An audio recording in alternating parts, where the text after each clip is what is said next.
ये injections usually नी, shoulder या hip joint के लिए यूज होते हैं और इस इंजेक्शन के द्वारा हम अगर नी रिप्लेसमेंट की जरूरत है तो हम इसको डिले कर सकते हैं, क्योंकि हो सकता है कि आपके नी में लिगामेंट इंजरी है या फिर नी के बीच में कुशन्स होते हैं, उनमें मेनिस्कस इंजरी हो सकती है।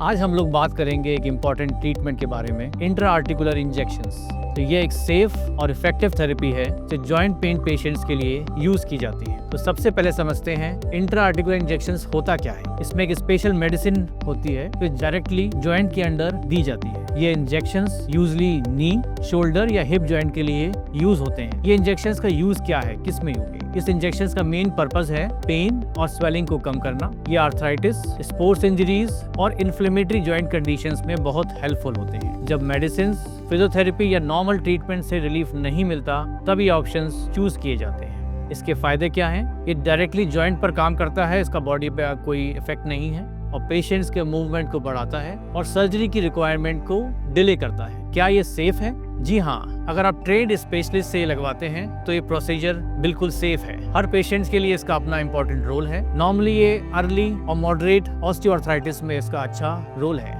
तो मेरी सलाह है, अगर आपको सीवियर जॉइंट पेन है जो मेडिसिन से कंट्रोल नहीं हो रहा, तो आप इंट्रा आर्टिकुलर इंजेक्शंस का ऑप्शंस ट्राई कर सकते हैं। इंट्रा आर्टिकुलर इंजेक्शंस में भी बहुत सी वैरायटीज आती हैं, जैसे स्टेरॉइड का इंजेक्शंस होता है या हाइलुरोनिक एसिड या प्लेटलेट रिच प्लाज्मा। तो अगर किसी पेशेंट को बहुत सीवियर पेन है तो उस केस में हम स्टेरॉइड का इंजेक्शंस यूज कर सकते हैं। Otherwise mild to moderate osteoarthritis में हम हाइलुरोनिक एसिड या पीआरपी का यूज करते हैं। नॉर्मली हाइलुरोनिक एसिड इंजेक्शन साल में एक बार दिया जाता है और इसका बहुत ही अच्छा इफेक्ट है और इस इंजेक्शन के द्वारा हम अगर नी रिप्लेसमेंट की जरूरत है तो हम इसको डिले कर सकते हैं।